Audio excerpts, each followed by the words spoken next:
Hello, traders. Thanks for joining me this morning. It is 7:47 a.m. Chicago time on Monday, the 20th of October, 2025. This is episode number 2704. A quick reminder that derivatives trading involves substantial risk of loss and is not suitable for all investors. Past performance is not necessarily indicative of future results. Okay, so we're going to start off with our pre-market summary sheet here from Convergent Trading. We have risk on sentiment.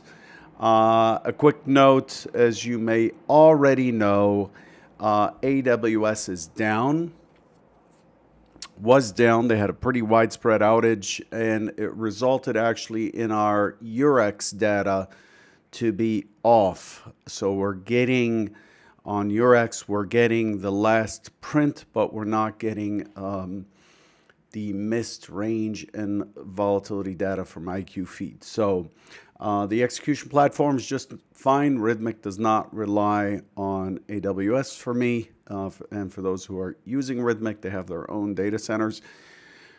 But otherwise, there have been quite a few disruptions today as a result of that.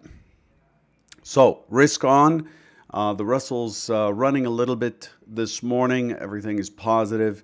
Notice that relative range and relative volume are kind of in line-ish this morning. There's not that frenzied kind of movement, unless, of course, you're looking at gold, which is trading above the 4,300 handle. Still just a massive momentum trade there. In gold, we're seeing some movement in cryptos. We have Ether above 4,000 once again. If you recall, cryptos took a bit of a hit on that Friday, 2 Fridays ago, on the China news. So that's where we stand. The U.S. government shutdown continues. There was a feed this morning that there may be a solution now. There may be a path forward. This is from White House economic advisor Hassett. Thinks the shutdown is likely to end sometime this week. The White House is threatening that if a shutdown doesn't end, the White House will look at stronger measures. But the White House really has no power over the legislature except politically. So we'll see how that goes. As far as the numbers, German PPI came in lower than expected. PPI came in year on year at negative 1.7. The forecast is negative 1.9. PPI on monthly basis on Germany is negative 0.1. The forecast is plus 0.1. And the Canadian PPI is higher than expected. Fed's in the blackout period now. The Fed's expected to raise or to reduce by 25 basis points. It's almost on autopilot at this point. U.S. President Trump's administration is reportedly quietly watering down some tariffs and has exempted more products from U.S. tariffs in recent weeks, and so on and so on and so forth. I invite you to follow Conv Trading. You can see the link in the gray box in the middle center there at the bottom, or the middle bottom. You will get a copy of this sheet every morning, and you can read it there. I'm not going to go through it. There's nothing significant on the calendar, so I want to move on to the S&P. The S&P this morning, relatively balanced. Profile, 159,000 contracts traded. Pretty good volume so far. Remember, 130,000 is the mode over the last 252 sessions for the overnight session, so pretty much in line. Inventory is 84% long. We're well above the 6702.50 settle price on 43.5 points of range. Now, the way this is setting up, given RN, RVol, and where we are, expecting a relatively choppy day. Also, recall that the SOC of the news from the tariff Friday 2 weeks ago, what was it, the 3rd of October, that number, that SOC is 67.9250. So we've got a bit of distance there, 60 points, which can be covered today if the market rallies. So overall, the S&P is looking like it is simply taking back Thursday's rally, or Thursday's drop. We're back to where we opened on Thursday. Let's take a look at that. Here's how things are shaping up. So you can see the profile in the S&P, relatively Gaussian here. Let me change the color. This software that I'm using is on its last legs, to be honest with you. So pretty soon I'm going to go to OBS Studio. So you can see this product is really balanced. We can see the point of controls right here. We could see the VWAP and the mid are in the areas of the point of control. We have a little bit of an excess at the overnight high. The overnight high was at the prior month's close, and we are in line with the upper distribution in the open from last Thursday. If you recall, we opened, we consolidated, tested up right here, and then sold off, and we are right back to the top of the range. So we're trading in line with Wednesday's point of control, Thursday's high volume node, and we are holding steady in balance. So pretty noisy area. You might notice here that I've shaded this area red right here. This is my kind of LIS zone. If we dip below here and push up on what we call a structured pullback, it sets up a long. It doesn't look that way. It did look that way about a half hour ago or so. And it's not looking like that. But this area here is going to be important if we get back into Friday's range. You could see Friday had multiple distributions here. This is Winston Churchill's profile. Again, he's smoking a cigar right here, like that. Got this smoke. His nose.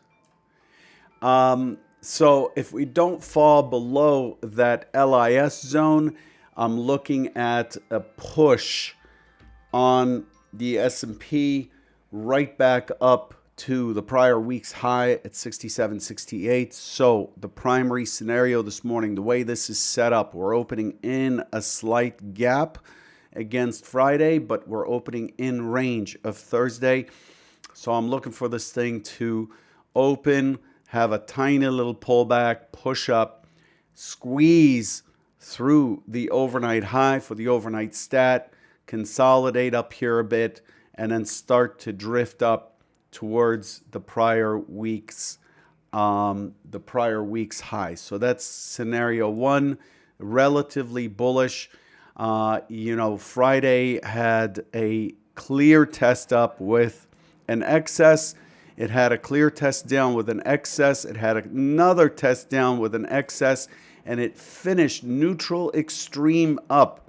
So what happened on Friday was that the narrative on Friday really simply is that we fought both sides.